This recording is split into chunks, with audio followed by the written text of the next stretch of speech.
Hello students, आशा है कि आप लोग स्वस्थ होंगे। ये क्लास 11th का ट्रिग्नोमेट्री वाले चैप्टर का हम स्टडी कर रहे हैं और यहाँ ट्रिग्नोमेट्रिक फंक्शंस इसके बारे में यहाँ पर स्टडी करना है। तो आपने कक्षा 10 में सीखा था कि किसी त्रिकोणमितीय फलन के 0 से लेकर 90 तक जो एंगल होते हैं उनके लिए ट्रिग्नोमेट्रिक रेशियोज के क्या क्या वैल्यू होते हैं। जैसे ये टेबल है, ये आपने हाई स्कूल लेवल पर सीखी हुई है। इस टेबल पे देखिए, यदि एक्स 0 डिग्री होगा तो साइन 0 इजिकल टू 0 हो जाएगा, sine 30 degree equal to 1/2, sine 45 degree equal to 1/√2, sine 60 degree equal to √3/2, sine 90 degree equal to 1 है। इसी प्रकार कॉस को लेते हैं, cos 0 degree equal to 1, cos 30 degree equal to √3/2, cos 45 degree equal to 1/√2, cos 60 degree है 1/2, cos 90 degree equal to 0। फिर tan लेता हूं, tan x equal to sin x upon cos x होगा। तो tan 0 डिग्री करूंगा तो sin अपॉन cos 0/1 0 आ जाएगा। tan 30 degree करूंगा तो sin 30 अपॉन cos 30, तो ये 1/√3 आ जाता है। इसी प्रकार से tan 45 करूंगा तो sin 45 अपॉन cos 45, तो 1/√2 अपॉन 1/√2, ये tan 45 की वैल्यू 1 हो जाती है। और tan 60 डिग्री करूंगा तो sin 60 की वैल्यू अपॉन cos 60 की वैल्यू, तो √3/2 अपॉन 1/2, 2 से 2 कटा तो √3 आ जाता है। tan 60 equal to √3। tan 90 degree करूंगा तो sin 90 अपॉन cos 90, तो 1/0 हो जाएगा, तो 1/0 इज मीनिंगलेस, इसलिए tan 90 डिग्री अनडिफाइंड है। और cot x है, cot x तो tan का ही रेसिप्रोकल है, तो ये cos अपॉन साइन है। जब tan 0 डिग्री इजिकल टू 0 है तो cot 0 अनडिफाइंड हो जाएगा, 0 का रेसिप्रोकल। और जब tan 30 डिग्री इजिकल टू 1/√3 है तो cot 30 इजिकल टू √3। और tan 45 डिग्री 1 है तो cot 45 भी 1 का रेसिप्रोकल 1 ही हुआ। और tan 60 √3 है तो cot 60 1/√3 हो जाएगा। और tan 90 अनडिफाइंड है तो cot 90 उसका रेसिप्रोकल 0 हो जाएगा। sec x ये cos का रेसिप्रोकल होता है, तो cos 0 1 है तो sec 0 भी 1 ही आएगा, क्योंकि 1 का रेसिप्रोकल 1 ही होगा। और cos 30 डिग्री कितना है, ये है √3/2, तो sec 30 डिग्री इसी का रेसिप्रोकल 2/√3 हो जाएगा। cos 45 डिग्री कितना है, 1/√2 है, तो sec 45 डिग्री कितना होगा, 1/√2 का रेसिप्रोकल √2 हो जाएगा। और उसके बाद देखिए cos 60 इजिकल टू 1/2, तो sec 60 इजिकल टू 2 हो जाएगा। cos 90 डिग्री 0 है तो sec 90 डिग्री अनडिफाइंड हो जाएगा। cosec x ये साइन का रेसिप्रोकल, sin 0 इजिकल टू 0 तो cosec 0 is undefined, sin 30 equal to 1/2, cosec 30 equal to 1/2 का रेसिप्रोकल कर लो 2 हो जाएगा। sin 45 डिग्री 1/√2 है तो cosec 45 डिग्री 1/√2 का रेसिप्रोकल √2 हो जाएगा। sin 60 √3/2 तो cosec 60 2/√3। sin 90 1 है तो cosec 90 की वैल्यू भी 1 का रेसिप्रोकल यानी कि 1 आएगी। तो ये 0 डिग्री से लेकर 90 डिग्री तक के जो एंगल हैं उनके ट्रिग्नोमेट्रिक रेशियोज आपने हम ये हाई स्कूल लेवल पर पढ़े थे। अब प्रश्न यहाँ पर यह है कि क्या इतने एंगलों के वैल्यू याद करने से सब काम चल जाता है ट्रिग्नोमेट्री के अंदर? नहीं चलता है। हमें ऐसे एंगल के ट्रिग्नोमेट्रिक वैल्यू भी चाहिए जो इस टेबल पर नहीं है। फॉर एग्जाम्पल 0 और 30 के बीच में 15 डिग्री का एंगल भी तो होता है, मुझे sin 15 cos 15 tan 15 इनकी वैल्यू भी चाहिए। और जैसे 45 और 60 डिग्री है ना, 60 और 90 के बीच में 75 डिग्री का एंगल होता है, मुझे sin 75 की वैल्यू भी चाहिए। तो ऐसे एंगल की वैल्यू भी मुझे निकालनी है जो एंगल इस स्टैंडर्ड टेबल पर दिए हुए नहीं है, उनको मैं कैसे निकालूंगा। और दूसरी चीज ये भी है कि 90 से बड़े एंगल भी तो होते हैं, 90 से 120 degree 130 degree 135 150 180 degree 270 degree 360 degree या उससे भी बड़े एंगल तो बहुत बड़े बड़े होते हैं, तो ट्रिग्नोमेट्रिक रेशियो उनके भी होते होंगे। तो इस प्रकार से केवल 0 से लेकर 90 तक कुछ स्टैंडर्ड एंगल नहीं, बल्कि हमें इन 0 से 90 के बीच के एंगल 15 डिग्री 75 डिग्री 22.1/2 यानी कि 22.5 डिग्री, इनके एंगल की वैल्यू भी चाहिए होती है। और 90 से बड़े एंगल की वैल्यू भी हमको चाहिए होती है। तो इसलिए इनके वैल्यू निकालने के लिए हमारे पास कुछ टेक्निक्स हैं। तो ये वैल्यूज, एंगल की वैल्यूज हम 2 तरीके से निकालते हैं, 2 स्टेप में निकालते हैं। पहले स्टेप में हम क्या सीखेंगे कि उन एंगल के ट्रिग्नोमेट्रिक रेशियो कैसे निकालेंगे जो 90 के मल्टीपल में है, यानी एंगल 90 डिग्री है, 90 का दूना 180 है, उसका ट्रिपल 270 डिग्री है, 90 का 4 टाइम्स 360 डिग्री है या उसके मल्टीपल है। तो 90 के मल्टीपल एंगल के लिए हम ट्रिग्नोमेट्रिक रेशियो कैसे निकालेंगे बड़े बड़े एंगल के लिए, उसको हम फर्स्ट स्टेप पे सीखेंगे। तब दूसरे स्टेप में हम ये सीखेंगे कि कोई एंगल जो है जैसे 75 डिग्री का एंगल है जो 90 से 60 90 के बीच में, तो उसको कैसे निकालेंगे। तो ऐसे एंगल जो हमारे स्टैंडर्ड टेबल में है ही नहीं, उनके लिए हम क्या करते हैं, जैसे 75 डिग्री है तो मैं उसको 45 प्लस 30 के रूप में तोड़ दूंगा। 75 इज इक्वल टू 45 प्लस 30 करूंगा, तो साइन ए प्लस बी का कोई फार्मूला बनाऊंगा, उसकी मदद से मैं 75 डिग्री को भी निकाल सकता हूं। तो इस प्रकार से मेरा कहने का मतलब यह है कि जो ट्रिग्नोमेट्रिक रेशियो सारे एंगल के लिए, ये टेबल में जो दिए है इनके अलावा के एंगल के लिए, चाहे 90 से बड़े हों या 90 से छोटे हों, सभी एंगल के ट्रिग्नोमेट्रिक रेशियो निकालने के लिए हमारे पास दो स्टेप का प्रोसीजर है। नंबर एक, यदि वो एंगल 90 के मल्टीपल में है, यानी 90, 180, 270, 360 90 के टेबल में एंगल है, तो उनके लिए हम कैसे ट्रिग्नोमेट्रिक रेशियो निकाल सकते हैं। दूसरे, यदि वो एंगल 90 के मल्टीपल नहीं है, तो फिर उनके लिए हम ट्रिग्नोमेट्रिक रेशियो कैसे निकाल सकते हैं, उसके बारे में हम यहाँ पर स्टडी करेंगे। तो इस प्रकार से हमारा स्टडी दो स्टेप में हो जाएगा। First step multiple of 90 degree के लिए, सेकंड स्टेप दो angle which are not multiple of 90 degree. तो उसको करने के लिए देखिए, पहले स्टेप में हम 90 के मल्टीपल एंगलों के लिए कैसे ट्रिग्नोमेट्रिक रेशियो निकाला जाता है उसको सीखेंगे। तो देखिए, यहां सपोज हम क्या ले रहे हैं, कोऑर्डिनेट एक्सिस ले रहे हैं। ये एक्स एक्सिस है हमारा, इधर एक्स की negative direction x dash, this is positive direction of y axis and this is the negative direction of y axis, y dash, where these two axes intersect, this is the origin, ये मूल बिंदु है इसका। अब क्या हमने ऐसा circle बनाना है जिस सर्कल की रेडियस जो है वो 1 यूनिट होनी चाहिए, 1 सेंटीमीटर रेडियस या 1 इंच रेडियस वाला सर्कल हम बनाएंगे, लेकिन सर्कल का सेंटर ओरिजिन पर होना चाहिए। तो यूनिट सर्कल बनाना है, सेंटर ओरिजिन पर होना चाहिए, रेडियस 1 यूनिट होनी चाहिए उसकी। तो ये हम सर्कल यूनिट सर्कल बनाते हैं। सपोज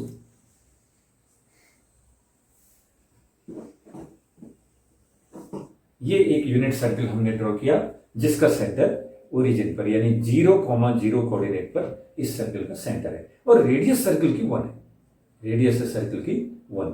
तो उस हिसाब से देखिए, मान लिया ये सर्कल एक्स एक्सिस को पॉइंट ए पर इंटरसेक्ट कर रहा है, वाई एक्सिस को ये पॉइंट बी पर इंटरसेक्ट कर रहा है, और एक्स डैश को ये सी पॉइंट पर इंटरसेक्ट कर रहा है, वाई डैश को ये डी पॉइंट पर हमारा यूनिट सर्कल इंटरसेक्ट कर रहा है।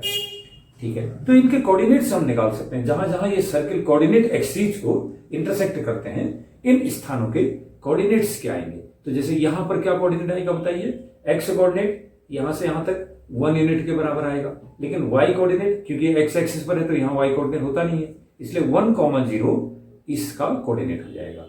इसका कोऑर्डिनेट क्या होगा, देखिए यहां पर पहुंचने के लिए आप ओरिजिन से एक्स डायरेक्शन में तो जाएंगे ही नहीं, इसलिए एक्स कोऑर्डिनेट तो 0 हो जाएगा, और वाई डायरेक्शन में सर्कल की रेडियस के बराबर जाएंगे, यानी 1 यूनिट जाएंगे, रेडियस 1 यूनिट है, 0,1 हो जाएगा इसका कोऑर्डिनेट।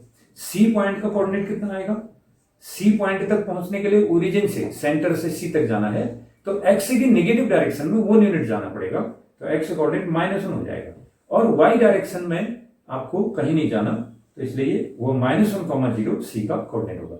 डी पॉइंट का कोऑर्डिनेट कितना होगा, अगर ओरिजिन से शुरू करके डी पॉइंट तक जाना हो तो आप एक्स की डायरेक्शन में कुछ नहीं जाएंगे, 0, डी पर जाना है ओरिजिन से शुरू करके, तो एक्स डायरेक्शन में 0, लेकिन वाई की डायरेक्शन में नीचे नेगेटिव तरफ को 1 यूनिट के बराबर जाना पड़ेगा, जितनी रेडियस होती है उतना नीचे जाना है।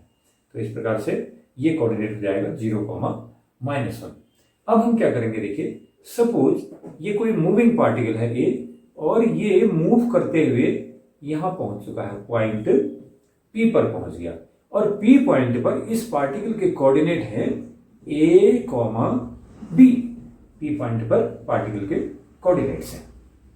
अब ए, बी अगर इसके कोऑर्डिनेट्स हैं पी पॉइंट पर, तो यहां से परपेंडिकुलर डाल दो एक्स एक्सिस पर।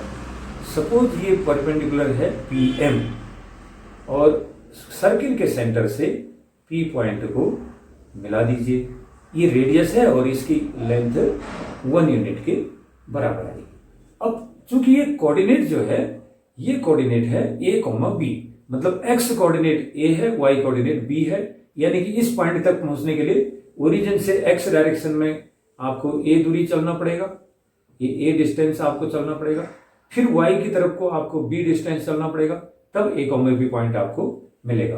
तो इस तरीके से ये जो मैंने फिगर बनाया, यह एक राइट ट्रायंगल बन गया है। इस राइट ट्रायंगल में इसकी जो नीचे ये आ रहा है इसकी लेंथ ए के बराबर है, एक्स कोऑर्डिनेट के बराबर लेंथ है, और ये वाली जो हाइट आ रही है ये वाई कोऑर्डिनेट है, यानी कि ये बी के बराबर हो जाएगा। This is A, this is B. और ये वाली लेंथ जो है ये तो सर्किल की रेडियस है, तो ये हमेशा 1 ही रहेगी, 1 आएगी। तो इस ट्रायंगल के मुझे सारी साइड पता चल गई।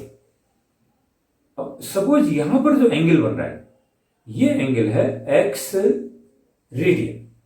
अब ये एक्स रेडियन एंगल है तो ये आर्क भी कितना होगा, आर्क भी एक्स होगा, क्योंकि आपको पता है कि किसी यूनिट सर्किल पर 1 सेंटीमीटर रेडियस वाले सर्किल पर जितना आर्क होता है, यूनिट आर्क होगा तो यूनिट रेडियन एंगल बनता है। एक्स रेडियन, एक्स लेंथ का आर्क है तो एक्स रेडियन एंगल भी सेंटर पर ये वाला arc x radian angle centre पर बनाएगा। तो इस प्रकार से देखिए इस राइट ट्रायंगल में एंगल एक्स रेडियन है और बेस इसका एंगल के लिए बेस ए है, हाइट इसकी बी है और हाइपोटेन्यूज इस राइट ट्रायंगल का है 1। तो अब मैं ट्रिग्नोमेट्रिक रेशियोज को निकालने की कोशिश करता हूं। इस पर देखिए सबसे पहले आप यहां पर देखिए साइन एक्स की वैल्यू क्या आएगी, साइन एक्स की वैल्यू निकालता हूं। Sine x is equal to होगा अपोजिट साइड अपॉन हाइपोटेन्यूज, यानी कि बी इस ट्रायंगल में एक्स की अपोजिट साइड बी है और हाइपोटेन्यूज इसका 1 है। Sine x is equal to B upon 1, या क्या हो गया sine x is equal to B. ये साइन एक्स की वैल्यू जो है हमारी बी के बराबर होगी। इसी प्रकार से मैं कॉस एक्स को भी निकालता हूं।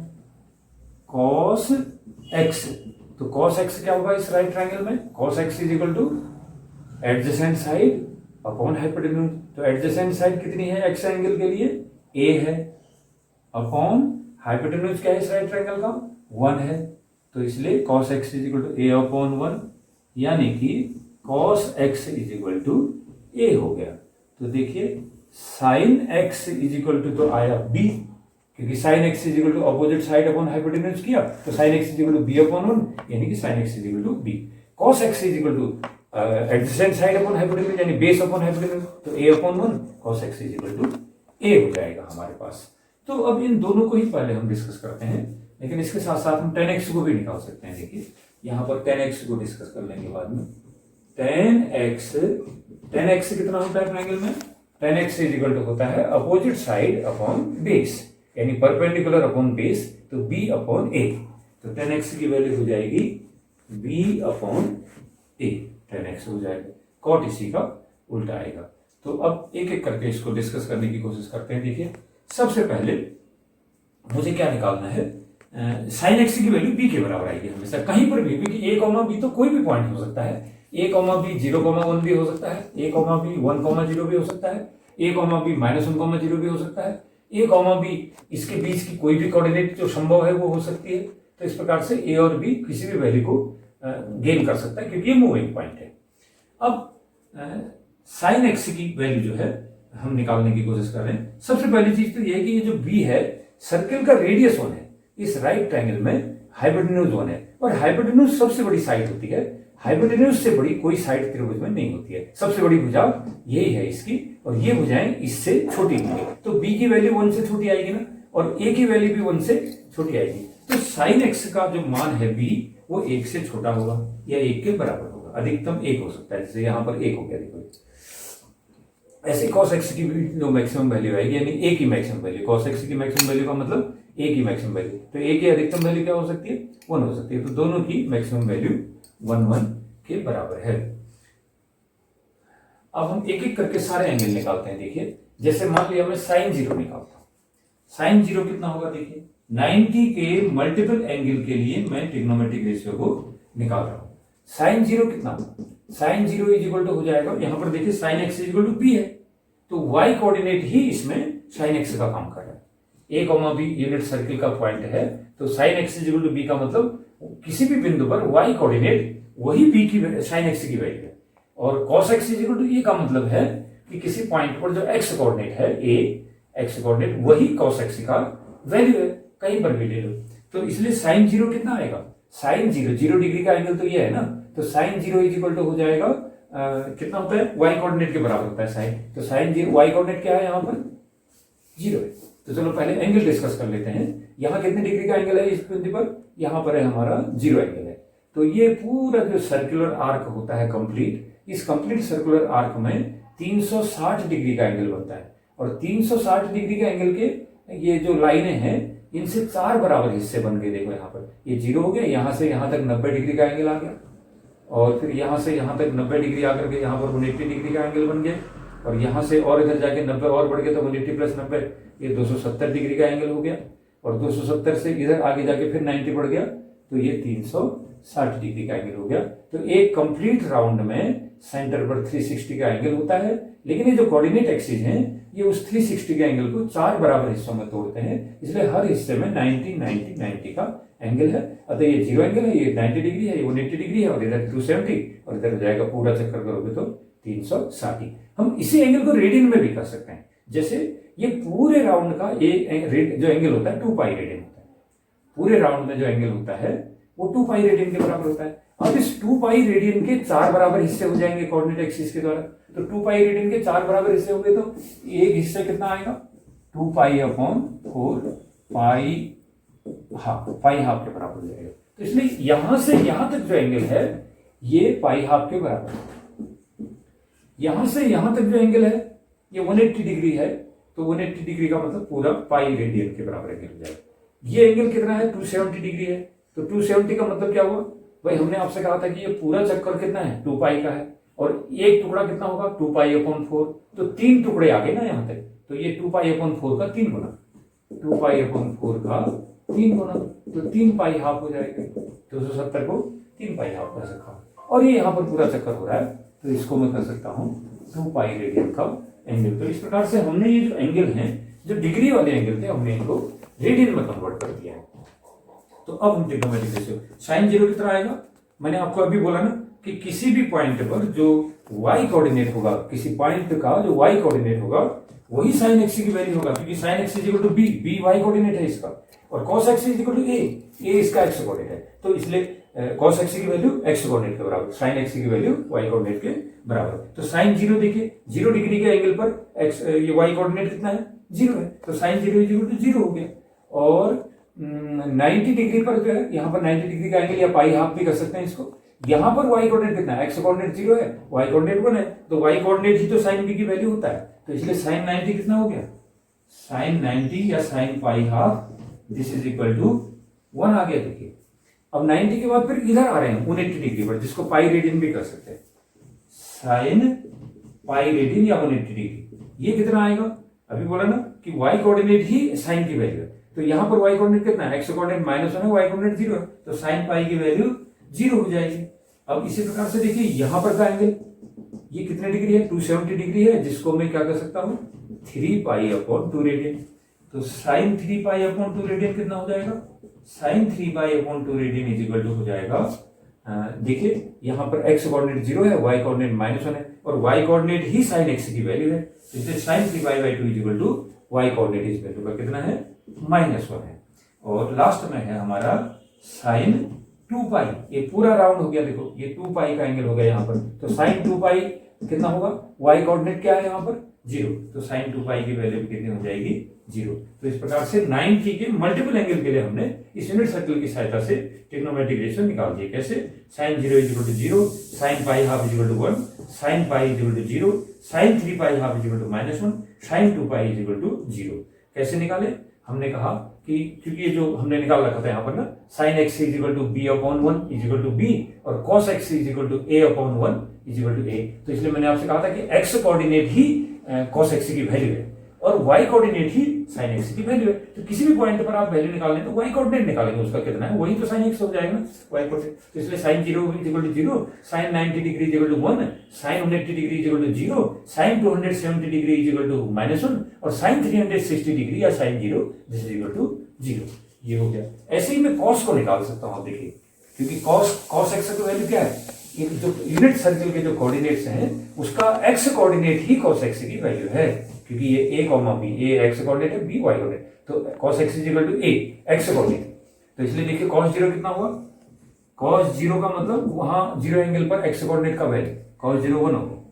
अब cos पाई हाफ 90 डिग्री या पाई हाफ, cos पाई हाफ कितना होगा, जो x कोऑर्डिनेट है कितना हो गया 0 हो गया। cos पाई 180 डिग्री cos पाई, तो यहां पर कितना है x कोऑर्डिनेट, यहां पर x कोऑर्डिनेट ऋण 1 है, तो कॉस पाई का मान ऋण 1 आ जाएगा। इसी प्रकार से अब मेरा है कॉस 3 पाई हाफ, 270 डिग्री को 3 पाई हाफ कर सकते हैं। Cos 3 pi half is equal to cos 3 pi half x coordinate के बराबर है कॉस, तो 0 है। कॉस 3 पाई हाफ कितना 0। अब आया लास्ट में cos 2 पाई, एक पूरा राउंड होकर के यहाँ पर आ गया cos 2 पाई। cos 2 पाई एक्स कोऑर्डिनेट कितना है 1 है, तो cos 2 पाई की वैल्यू भी 1 हो गई। तो इस प्रकार से 90 के जो मल्टीपल है आपने देखा 0 degree, 90 degree, 180 degree, 270 degree, 360 degree, इन सब के लिए आपने cos की वैल्यू निकाली। कैसे निकाली? आपने कहा जो यूनिट सर्कल है उसके इन पॉइंट पर क्या क्या कोऑर्डिनेट है आपने नोट कर लिया, और हर जगह का एक्स कोऑर्डिनेट ही cos की वैल्यू होता है। So you have calculated that cos 0 is equal to 1, cos 90 degree is equal to 0, cos 180 degree is equal to -1, cos 270 degree is equal to 0 and cos 360 degree is equal to 1. X coordinate is the value of cos x and y coordinate of any point is the value of sin x. तो sin x और cos x की 90 के multiple के रूप में angle value आपने निकाल दी। अब tan x की वैल्यू हम निकालेंगे। इसमें tan x की वैल्यू क्या आएगी? देखिए tan x कितना है, ये है हमारा b/a के बराबर है। तो इसको चलो ये जो अब हम tan x की वैल्यू निकालने की कोशिश करते हैं। tan x के वैल्यू क्या होंगे यदि एंगल 90 का मल्टीपल हो। तो हमें पता है tan x is equal to perpendicular upon base होता है, यानी कि opposite side upon adjacent side. तो b upon tan x is equal to है b अपॉन a। तो b अपॉन a का क्या मतलब हुआ? ये a कॉमा b कोऑर्डिनेट है ना b पॉइंट का, a कॉमा b, a जो है x कोऑर्डिनेट है, b इसका y कोऑर्डिनेट है। तो b अपॉन a का मतलब y coordinate upon x coordinate, यही tan x की वैल्यू। किसी भी पॉइंट पर tan x की वैल्यू निकालेंगे तो उस पॉइंट पर b अपॉन a यानी कि y coordinate upon x coordinate. तो अब इसके हिसाब से देखो tan 0 निकालूंगा तो कितना आ जाएगा?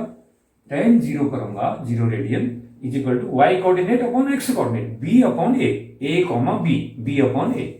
तो 0 अपॉन 1 कितना हो गया? tan 0 0 आ गया। उसके बाद tan 90 डिग्री करता हूं। देखिए tan 90 डिग्री, 90 डिग्री को मैं पाई हाफ भी लिख सकता हूं। तो tan 90 degree is equal to हो जाएगा y coordinate upon x coordinate, a comma b मानो तो b अपॉन a, तो 1 अपॉन 0 तो अनडिफाइंड हो गया। उसके बाद में tan पाई को ले लूंगा 180 डिग्री या pi, tan pi is equal to फिर वही tan theta is equal to b upon a है, यानी y coordinate upon x coordinate. तो क्या हो जाएगा 0 अपॉन -1, तो कितना रहेगा? ये तो 0 अपॉन -1, न्यूमरेटर 0 तो 0 ही आता है, तो tan पाई की वैल्यू 0 हो जाएगी। अब tan 270 डिग्री की वैल्यू निकालता हूं। tan 270 जिसको मैं 3 पाई हाफ भी कर सकता हूं, 3 pi half, tan 3 pi half is equal to उस बिंदु पर y कोऑर्डिनेट -1 है, x कोऑर्डिनेट 0 है, तो -1 अपॉन 0।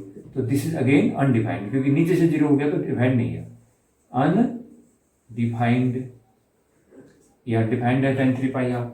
अब है tan 360 डिग्री, tan 360 डिग्री। तो tan 360 डिग्री कैसे निकालूंगा? यानी कि tan 2 पाई कर सकता हूं मैं, इसको रेडियन में हमने यूज करना है एंगल को।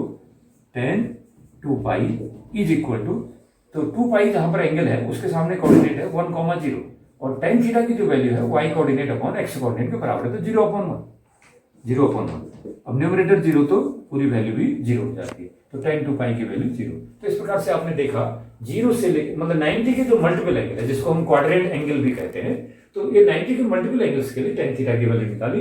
आपने कहा tan 0 is equal to 0, tan 90 degree is undefined, tan 180 degree is equal to हमने निकाला 0 आ गया, और tan 270 डिग्री करूंगा तो y coordinate upon x coordinate -1 upon 0, तो ये भी अनडिफाइंड हो गया। और tan 2 pi is equal to y coordinate 0, x coordinate 1, तो b upon a, 0 upon 1, this is equal to 0। ये ध्यान रहे कि अगर न्यूमरेटर में 0 आता है तो न्यूमरेटर 0 है, डिनोमिनेटर 0 नहीं है, तो आंसर 0 आएगा। लेकिन अगर डिनोमिनेटर 0 हो गया तो वो अनडिफाइंड हो जाता है। तो ये tan का वैल्यू आपने निकाल दिया। साइन को निकाला 90 के मल्टीपल पे, कॉस को निकाला 90 के मल्टीपल पे, tan को भी आपने 90 के मल्टीपल पे निकाल दिया। तो बाकी रह गए आपके साइन कॉस tan के बाद कॉस tan का रेसिप्रोकल कॉट होता है, कॉस का रेसिप्रोकल सेक होता है, और साइन का रेसिप्रोकल कोसेक होता है। ये वैल्यूज भी हम लोग निकाल सकते हैं, लेकिन इनको हम फिर दूसरे तरीके से निकालेंगे।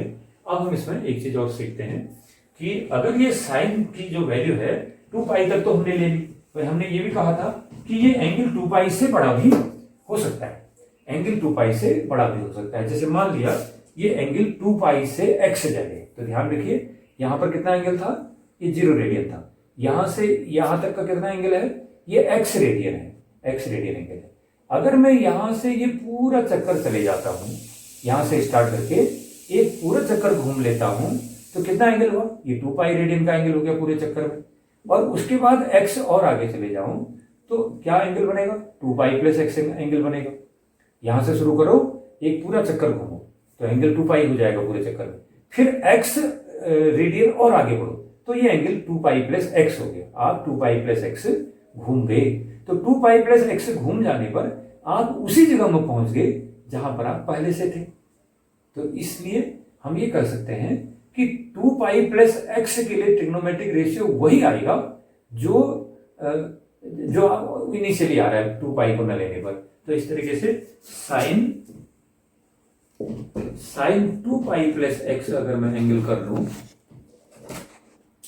Sign 2 pi plus x angle करता हूं, तो ये वैल्यू कितनी आ जाएगी, ये वैल्यू साइन x के ही बराबर आएगी। इसी प्रकार से cos 2 पाई प्लस x करता हूं, cos 2 पाई प्लस x करता हूं, तो ये वैल्यू भी cos x के बराबर आएगी। tan 2 पाई प्लस x करूंगा, देखिए tan 2 pi plus x, tan 2 pi plus, तो ये हम tan 2 पाई प्लस x की वैल्यू निकाल रहे हैं। tan 2 pi plus x is equal to tan x हो जाता है। तो इस प्रकार से हमने यहां पर क्या सीखा कि 0 से लेके 360 तक जो 90 के मल्टीपल है, यानी जो क्वाड्रेंट एंगल है 0, 90, 180, 270, 360, ये एंगल 360 तक के लिए हमने साइन की वैल्यू, कॉस की वैल्यू, टेन की वैल्यूज निकाली, ये केवल यूनिट सर्किल की मदद से। तो ये सारी वैल्यूज सीखने के बाद हमने देखा कि हमारा एंगल 360 डिग्री यानी 2 पाई से बड़ा भी हो सकता है। तब हम कैसे ट्रिग्नोमेट्रिक रेशियोज निकाल सकते हैं, तो इसी यूनिट सर्किल में हमने देखा कि जैसे यही हमारा पॉइंट है, तो इस पॉइंट पर ये इनिशियल लाइन से यानी कि स्टार्टिंग लाइन से ये x रेडियन का एंगल बनाना था। यदि मैं यहां से कितना घूम जाऊं, यदि मैं यहां से शुरू करके पूरा 2 पाई के बराबर घूम जाऊं तो मैं ये पूरा चक्कर हो जाएगा मेरा। उसके बाद x रेडियन में और आ गया हूं तो एंगल हुआ मेरा, एक चक्कर लगाया 2 पाई और x आगे चलेगी 2 पाई प्लस x। तो मैं उसी पॉइंट पर पहुंच रहा हूं जो पॉइंट ऑलरेडी मेरे पास था। तो इसलिए 2 पाई प्लस x वाला जो कोऑर्डिनेट है और डायरेक्ट x रेडियन का जो कोऑर्डिनेट है वो सेम पॉइंट है। इसलिए x के जो ट्रिग्नोमेट्रिक रेशियो आएंगे, एंगल x के लिए जो ट्रिग्नोमेट्रिक रेशियो आएंगे 2 पाई प्लस x का रेशियो भी वही होगा। कहने का मतलब है कि साइन 2 पाई प्लस x का वही वैल्यू होगा जो साइन x का वैल्यू होगा, क्योंकि वो उसी पॉइंट पर पहुंच जा रहा है 2 पाई प्लस x एंगल करने पर। और cos 2 पाई प्लस x का वैल्यू भी वही होगा जो cos x का वैल्यू था, क्योंकि we are reaching the same point where x angle is found. tan 2 pi plus x की वैल्यू भी tan x हो जाएगी। तो अब इस प्रकार से देखिए ये 2 पाई प्लस x है। अगर मान लिया मैं क्या कर सकता हूं कि एक चक्कर पूरा करा तो 2 पाई और x जोड़ दिया तो उसी पॉइंट पर पहुंच गया। मान लिया मैंने 2 चक्कर पूरे कर दिए, देखिए यहां पर मैं 2 चक्कर पूरे कर देता हूं, कर दिया। देखिए मैंने कहा कि हम 0 से 2 पाई तक के रेशियो, हमने ट्रिग्नोमेट्रिक रेशियो के बारे में जाना, लेकिन मैं कह रहा हूं कि अगर 360 से बड़ा एंगल हो, कई बहुत बड़े बड़े एंगल हो सकते हैं 2000, 3000, 5000 कितना भी, तो तब क्या करूंगा। सपोज इसने क्या किया कि एक राउंड पूरा करने में 2 पाई रेडियन बनता है, 2 राउंड कंप्लीट कर दिए तो 2 to 4 पाई रेडियन हो गया, 3 राउंड कंप्लीट कर दिए 6 पाई हो गया, और 3 राउंड कंप्लीट करके फिर x चला तो फिर उसी पॉइंट पर पहुंच गया, तो फिर से वही ट्रिग्नोमेट्रिक रेशियो आएंगे। तो मेरा कहने का मतलब है कि एक कंप्लीट राउंड में 2 पाई एंगल घुमा और x रेडियन आगे गया तो उसी पॉइंट पर पहुंच गया, इसलिए ट्रिग्नोमेट्रिक रेशियो वही आएंगे जो x के लिए है। तो जो ट्रिग्नोमेट्रिक रेशियो एंगल x के लिए है वही trigonometric ratio angle 2 pi plus x के लिए आएंगे। अब यदि ये एक चक्कर और लगा देता है, 2 चक्कर पूरे करता है, तो एक चक्कर में 2 पाई रेडियन घूमेगा, 2 चक्कर में 2 पाई का दूना हो जाएगा यानी कि 4 पाई घूमेगा, और फिर x रेडियन और आगे गया तो फिर उसी पॉइंट पर पहुंच गए। तो इसलिए 4 पाई प्लस x के लिए ट्रिग्नोमेट्रिक रेशियो वही होंगे जो केवल x के लिए। इसी प्रकार से यदि ये तीन राउंड कंप्लीट कर लेता है, एक राउंड में 2 पाई घूमेगा, 2 राउंड में फिर 2 पाई 4 पाई हो जाएगा, 3 राउंड होंगे तो 2 पाई 3 बार यानी 6 पाई रीडिंग घूम गया, उसके बाद एक्स रीडिंग और आगे तो फिर ये उसी पॉइंट पर पहुंच गया जहां पर ये केवल एक्स घूमने पर पहुंचता है। तो इसलिए 3 राउंड कंप्लीट यानी 6 पाई प्लस एक्स के वही ट्रिग्नोमेट्रिक रेशियो आएंगे इस एंगल के लिए जो केवल एक्स के लिए आते हैं। तो इस प्रकार से हम ये कर सकते हैं कि ये एंगल चाहे 2 पाई हो तो 2 पाई प्लस एक्स के लिए भी वही ट्रिग्नोमेट्रिक रेशियो है, खाली एक्स के लिए भी वही है, और 2 पाई का एक चक्कर लगाएगा 2 पाई, 2 चक्कर लगाएगा 2 पाई का गुना, 3 चक्कर लगाएगा 2 पाई का 3 गुना, n चक्कर लगाएगा तो 2 पाई का n गुना, यानी कि n times of 2 pi 2n pi angle हो प्लस एक्स हो, तो इसके ट्रिग्नोमेट्रिक रेशियो वही आएंगे कि डायरेक्ट साइन एक्स के, तो sine 2n pi plus x is equal to sine x हो जाएगा। तो इस तरीके से यहां भी वही बात है कॉस के केस में कि कॉस क्योंकि 2 पाई प्लस एक्स एंगल वही एंगल है, वही पॉइंट है जो केवल एक्स है, 4 पाई प्लस एक्स भी उसी पॉइंट पर पहुंच रहे हैं जो केवल एक्स है, ऐसे 6 पाई प्लस एक्स। तो इसलिए जब हम उसी पॉइंट पर पहुंच रहे हैं तो ट्रिग्नोमेट्रिक वैल्यू भी वही आएंगी। तो हम कह सकते हैं कि 2 पाई रेडियन के कितने ही गुना करो, n गुना करो, तो 2n pi plus x angle अगर होगा तो ट्रिग्नोमेट्रिक रेशियो वही होंगे जो केवल x के हैं। तो cos 2n pi plus x is equal to cos x। इसी तरीके से tan के लिए भी कर सकता हूं, देखिए tan 2n pi plus x is equal to tan x। तो इस तरीके से ये हमें बहुत ही इंपोर्टेंट फार्मूला प्राप्त हुआ है कि यदि हमारा एंगल 360 से बड़ा है, यदि हमारा एंगल 360 से बड़ा है तो हम कैसे ट्रिग्नोमेट्रिक रेशियो निकालेंगे। हम क्या करेंगे, हमें पता है कि 360 से जितना एंगल बड़ा होगा तो उस बड़े हुए हिस्से का ही ट्रिग्नोमेट्रिक रेशियो जो होता है केवल बड़े हुए का वही आना है। तो इसलिए जैसे मान लिया, मेरा मतलब है कि हमको साइन 360 प्लस 90, 360 प्लस 90 कितना होगा 450 की वैल्यू निकालनी है, तो मैं साइन 360 प्लस 90 करूंगा, लेकिन 360 प्लस समथिंग के ट्रिग्नोमेट्रिक रेशियो वही होंगे जो खाली 90 के। तो इस तरीके से किसी भी एंगल को 360 प्लस थीटा या 360 का डबल प्लस थीटा या 360 यानी 2 पाई का n गुना प्लस एक्स इस रूप में तोड़ देंगे तो ट्रिग्नोमेट्रिक रेशियो वही होंगे जो केवल एक्स के हैं। तो इस तरीके से बड़े एंगल को तोड़ करके हम छोटे एंगल में कन्वर्ट करके बड़े बड़े एंगल के लिए ट्रिग्नोमेट्रिक रेशियो निकाल सकते हैं। फॉर एग्जाम्पल जैसे मुझे ये देख लीजिए, ये एंगल हमें निकालना है 750 डिग्री का, कॉस 750 की वैल्यू निकालनी है। तो इस एंगल को ये बनेगा कैसे, एक पूरा राउंड करोगे तो 360 एंगल बनेगा, 2 पूरा राउंड करोगे तो 360 का डबल यानी 720 हो जाएगा। तो 2 राउंड कंप्लीट होंगे और उसके बाद फिर ये 30 डिग्री और जाएगा। तो 750 को मैंने लिखा कि ये 360 के 2 राउंड हो गए, यानी 2 कंप्लीट राउंड घुमा तो 720 हो गया, प्लस 30 डिग्री के बराबर ये और गया तब 750 हुआ। आप समझ रहे होंगे बात को कि एक चक्कर लगाया 360, दूसरा चक्कर लगाया तो 360 फिर हो गया तो 720 720, उसमें फिर 30 डिग्री के बराबर और गया, तब जाकर के ये 750 पर पहुंचा। तो cos 2 टाइम्स 360 प्लस 30। तो मैंने आपको कहा था कि 360 डिग्री घूमने के बाद ये वही पहुंच जाता जहां से शुरू हुआ था, इसलिए 360 के आगे के ट्रिग्नोमेट्रिक रेशियो वही होंगे जो 360 को हटा देने पर डायरेक्ट में आते हैं। तो cos 2 times 360 plus 30 is equal to cos 30 हो जाएगा। तो cos 30 कितना हुआ, cos 30 इज इक्वल टू आ जाएगा √3/2। तो बड़े बड़े एंगल को हम ये sin 2n pi plus theta या cos 2n pi plus theta tan 2n pi plus theta में तोड़ के निकाल सकते हैं। अब कुछ चीजें और इंपोर्टेंट इसमें हमने सीखनी है। तो अब ये देखिए, हमने ये भी जानना है यहाँ पर कि जैसे suppose sin 30 is equal to 1/2 होता है, तो ये जानने का बिंदु है कि क्या sin 30 ही 1/2 होता है या कोई और एंगल भी होते हैं जिसके लिए sin थीटा 1/2 आता है। तो ऐसे बहुत सारे एंगल हैं जिनके लिए sin की वैल्यू 1/2 आती है। sin 30 1/2 होगा, sin 150 की वैल्यू भी 1/2 होगी, और भी ऐसे कई सारे एंगल आएंगे जिनके लिए sin थीटा 1/2 आएगा। तो हम ये जानना चाहेंगे यहाँ पर कि यदि कोई पर्टिकुलर वैल्यू हमारे पास है तो उस वैल्यू से रिलेटेड कितने एंगल हो सकते हैं, कितने सारे अलग अलग एंगल होंगे जिनके लिए वो वैल्यू हमको मिलेगी। उदाहरण के लिए मैंने आपसे कहा था यदि sin x 1/2 है तो 30 डिग्री का एंगल आता है, sin 30 1/2 आता है, लेकिन उसके अलावा भी कई सारे एंगल हो जिनके लिए sin थीटा 1/2 आएगा। तो डिफरेंट एंगल्स क्या क्या होंगे वो हम जानने की कोशिश करेंगे। देखिए suppose sin x is equal to 0 आया मेरे पास। अब बताइए sin x 0 कहां पर आता है। आपने याद किया है, टेबल से भी याद है आपको, साइन 0 इज इक्वल टू 0। तो साइन 0 इज इक्वल टू 0 होता है, तो यदि साइन एक्स 0 है तो ये एक्स कितने रेडियन का रहा होगा, 0 रेडियन का रहा होगा।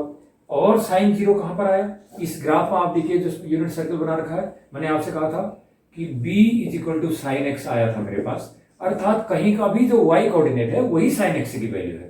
तो कितने डिग्री पर साइन एक्स 0 आया, साइन एक्स 0 आया यहाँ पर 0 डिग्री के एंगल पर आया। और साइन एक्स 0 कहां पर आया, y कोऑर्डिनेट 0 कहां पर है, देखिए यहाँ पर y कोऑर्डिनेट 0 है, तो इसका मतलब पाई रेडियन पर भी ये साइन एक्स की वैल्यू 0 आई। उसके बाद जो है यहाँ पर देखिए तो यहाँ पर y कोऑर्डिनेट 1 है, यहाँ पर y कोऑर्डिनेट यानी 2 पाई रेडियन के एंगल पर भी y कोऑर्डिनेट हमारा क्या है, ये y कोऑर्डिनेट 0 है, तो y कोऑर्डिनेट ही तो साइन की वैल्यू है, तो इसलिए साइन एक्स 0 अगर आया है तो यह एंगल 0 भी हो सकता है, यह एंगल 180 डिग्री का यानी कि पाई का भी हो सकता है, और यह एंगल 2 पाई भी हो सकता है, या फिर ये एंगल 2 पाई के बाद एक राउंड और आगे चले जाओ तो फिर यहीं पर पहुंचो तो 2 पाई प्लस पाई कितना हो जाएगा, 3 पाई का एंगल भी हो सकता है, तो यहाँ पर भी साइन 0 आएगा। और 3 पाई के बाद माना फिर एक राउंड और चल के यहाँ पहुंच गए 4 पाई में पहुंच गए, तब फिर आपको y कोऑर्डिनेट 0 मिलेगा, तो ये 4 पाई का एंगल भी हो सकता है। इस तरीके से यदि साइन एक्स 0 है तो यह एंगल 0 होगा, या पाई हो सकता है, या ये एंगल 2 पाई हो सकता है, या ये एंगल फिर यहाँ से 3 पाई में फिर 0 आ जाएगा, फिर उसके बाद 4 पाई होगा तो 4 पाई में फिर 0 आ जाएगा। तो y कोऑर्डिनेट कहाँ कहाँ पर 0 होता है, वही साइन एक्स 0 की वैल्यू होगी। तो 0 पाई 2 पाई 3 पाई 4 पाई एंड सो ऑन, इस तरीके से ये x के डिफरेंट वैल्यूज हो सकते हैं यदि साइन एक्स हमारा 0 है तो। अब ये नेगेटिव डायरेक्शन में भी रिवॉल्व करता है एंगल ना, जैसे अगर आप एंटी क्लॉकवाइज घूमते हो तो पॉजिटिव एंगल होता है, लेकिन अगर आप इनिशियल लाइन से क्लॉकवाइज जाते हो तो ये नेगेटिव एंगल होता है। तो नेगेटिव एंगल के लिए भी ये मान आएंगे, क्योंकि नेगेटिव में जैसे आप जो है 0 डिग्री के बाद माइनस पाई घूमते हैं तब भी तो आपका y कोऑर्डिनेट 0 है, तो साइन एक्स 0 तब भी मिलेगा आपको, तो इसलिए माइनस पाई डिग्री के एंगल पर भी साइन एक्स की वैल्यू 0 मिलेगी। और माइनस पाई के बाद आप माइनस 2 पाई करेंगे तो फिर आपको साइन एक्स की वैल्यू 0 मिलेगी। तो इसलिए ये प्लस के लिए भी ये 0 दे रहे हैं मान को, माइनस के लिए भी दे रहे हैं, इसलिए मैं इसको प्लस माइनस साइन से लगा सकता हूँ, देखो plus 3 pi plus minus 4 pi and so. तो इस प्रकार से यदि साइन एक्स 0 है तो एक्स की वैल्यू क्या होगी, 0 1 पाई 2 पाई 3 पाई 4 पाई 5 पाई, ऐसे एन पद क्या आएगा इसमें, एन पाई, पहला 1 पाई फिर 2 पाई फिर 3 पाई, 0 1 पाई 2 पाई 3 पाई 4 पाई, ऐसे करके लास्ट टर्म जो है इसमें एन पद तो एन एक पाई आएगा, लेकिन मैं इसको एन प्लस वन टर्म ले लेता हूं, तो एक्स की वैल्यू एन पाई होगी। जबकि एन कहां से स्टार्ट होगा, एन इज इक्वल टू 0 करोगे तो फर्स्ट एंगल मिलेगा, एन इज इक्वल टू 1 कर दोगे तो ये पहला एंगल मिल जाएगा, एन इज इक्वल टू 2 करूंगा तो 2 हो जाएगा। इस तरीके से n is equal to 0 1 2 3 dot dot dot, ये क्या है, ये इंटीजर है, तो प्लस भी हो सकते हैं माइनस भी हो सकते हैं, माइनस में भी आ रहा है, तो हम इसको यूं भी कर सकते हैं कि n belongs to z, integers को बिलोंग करता है, तो x is equal to n पाई, n बिलोंग टू z। यदि साइन x 0 है तो x is equal to plus minus n पाई, where n can take any value, 0 plus minus 1 plus minus 2 plus minus 3 means n belongs to z, integer के set को n belong कर रहा है, तो ये इससे निकल जा रहा है। ऐसे cos x is equal to 0 है सब कुछ हमारे पास, cos x is equal to 0 है।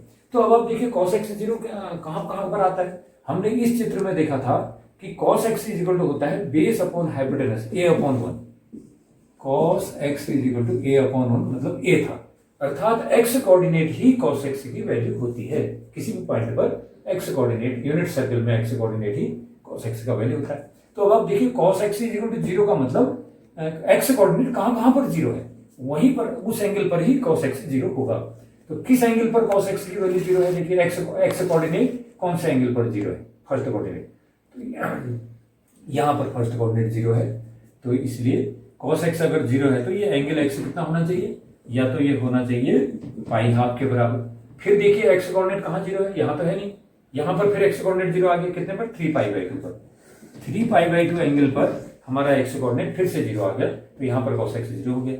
उसके बाद अब आगे चलूंगा तो फिर यहाँ पर आ जाऊंगा मैं, तो देखिए यहाँ से एक चक्कर मैंने पूरा लगाया तो पाई हो गया, 2 पाई हो गया, 2 पाई के बाद पाई हाफ और चला, तो 2 पाई प्लस पाई हाफ कितना होगा, 5 पाई हाफ, ऐसे ही 7 पाई हाफ। अगर आप एंटी क्लॉकवाइज घूमते हैं तो cos x is equal to 0 कहां कहां पर आएगा, क्योंकि x कोऑर्डिनेट ही cos x की वैल्यू है, यूनिट सर्कल में एक्स कोऑर्डिनेट ही cos x का वैल्यू होता है। तो उन एंगल को देख लीजिए जिन जिन एंगल पर एक्स कोऑर्डिनेट 0 होता है।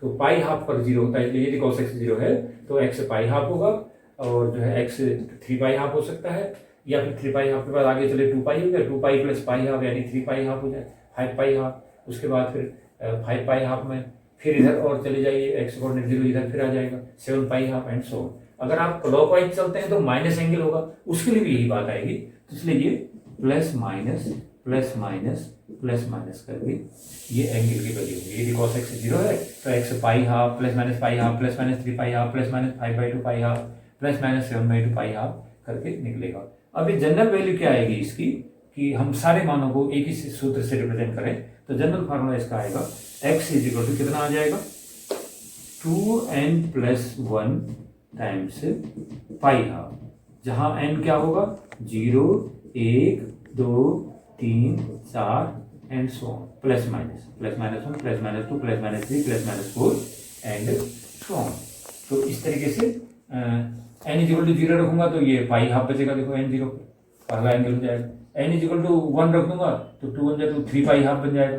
n इक्वल टू 2 करूंगा 2 2 जा 4 4 प्लस 1 5 पाई हाफ बन जाएगा। तो ये सारे एंगल मिल जाते हैं इसमें। तो जनरल फार्मूला है एंगल निकालने के लिए कि यदि cos x 0 है तो x कई सारे एंगल ऐसे होंगे जिसके लिए cos x 0 आएगा, लेकिन उन सारे एंगल को रिप्रेजेंट करने के लिए मेरे पास एक जनरल फार्मूला है x equal to 2n plus 1 pi half. इसी प्रकार से यदि sin x 0 है तो वो भी कई सारे एंगल की वैल्यू होगी जिसके लिए sin x 0 हो जाएगा। तो x के कई सारी वैल्यू होंगे जिन पर sin x 0 होगा। वो एंगल किससे रिप्रेजेंट कर सकते हैं general formula x equal to plus minus n पाई, और n क्या होगा 0 1 2 3 यानी n बिलोंग्स टू z।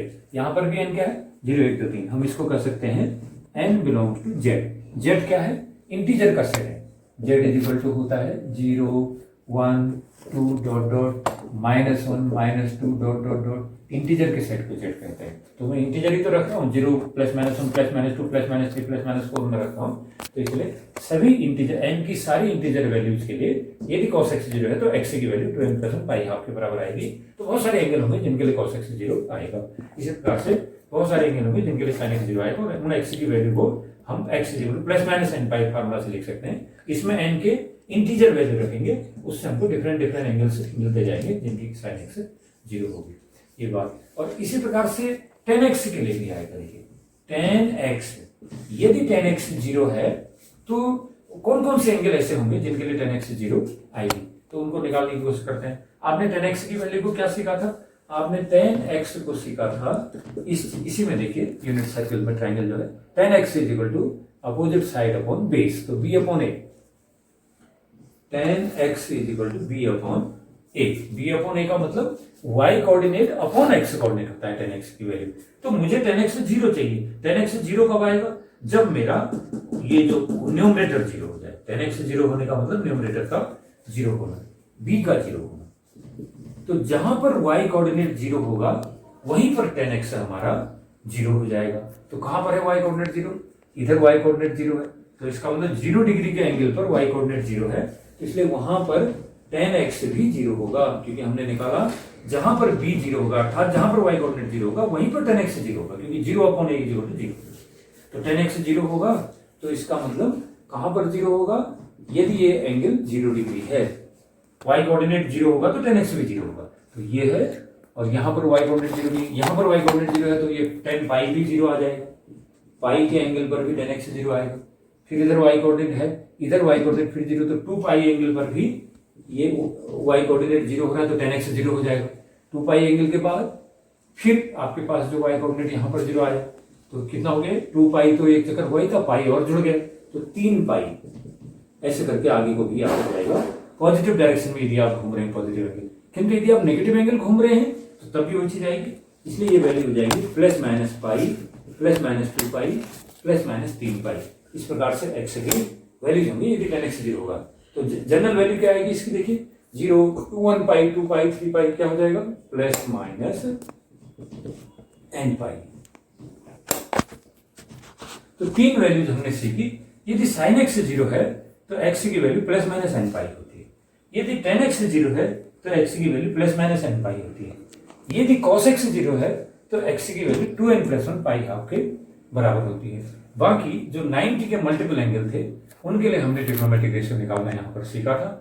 और उसके साथ साथ हमने यहाँ ये भी सीखा कि किस तरीके से हम जो है उन एंगल को निकाल सकते हैं जो एंगल 360 से भी बड़े होते हैं। तो 360 से बड़े एंगल को निकालने के लिए ट्रिग्नोमेट्रिक रेशियो निकालने के लिए हमने कहा कि उस बड़े एंगल को 360 के मल्टीपल प्लस एक्स, 360 का कोई मल्टीपल प्लस एक्स यानी 2 पाई का कोई मल्टीपल प्लस एक्स इस रूप में तोड़ दीजिए। और 2 पाई राउंड करने से कोई फर्क नहीं पड़ता, वो 2 पाई प्लस एक्स करने से वो वहीं पर पहुंच जाता है जहां पर केवल एक्स करने से पहुंचता है। इसलिए जो वो 360 का मल्टीपल वाला पोर्शन है एंगल में उसको हम डिलीट कर देते हैं, उसको हटा देते हैं। शेष जो बचता है उसी एंगल का ट्रिग्नोमेट्रिक रेशियो लेते हैं, वही उस पूरे एंगल के लिए होता है। मेरा मतलब यह है कि अगर आपके पास sine 2n pi plus theta के रूप में आ रहा है कोई एंगल, तो ये तो पूरे राउंड का एंगल है, इसको हटा दीजिए। आप केवल जो थीटा का है, केवल थीटा की जो वैल्यू है वही वैल्यू इस पूरे की भी आएगी, इसलिए इसको इक्वल टू साइन थीटा से नोट कर देंगे। Sine 2n pi plus theta equal to sine theta. ऐसे हमने पढ़ा था cos 2n pi plus theta this is also is equal to cos theta. फिर तीसरा हमने पढ़ा था tan 2n pi plus theta this is equal to tan theta.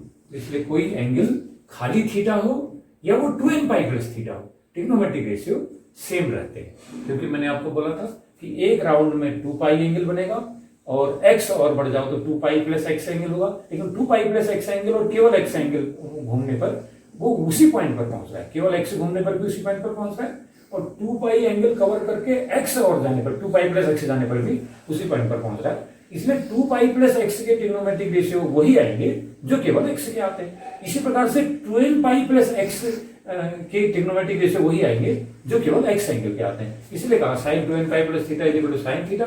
cos 2n pi plus theta के वही रेशियो होंगे जो खाली cos थीटा के। tan 2n pi plus theta के ट्रिग्नोमेट्रिक रेशियो वही आएंगे जो केवल tan थीटा के हैं। तो इस प्रकार से बड़े बड़े एंगल को हम 360 प्लस थीटा या 2n पाई प्लस थीटा के रूप में कन्वर्ट करके उसके ट्रिग्नोमेट्रिक रेशियो निकाल देंगे, क्योंकि बड़े एंगल को छोटे एंगल के रूप में कन्वर्ट करके उससे हम रेशियो को निकाल सकते हैं।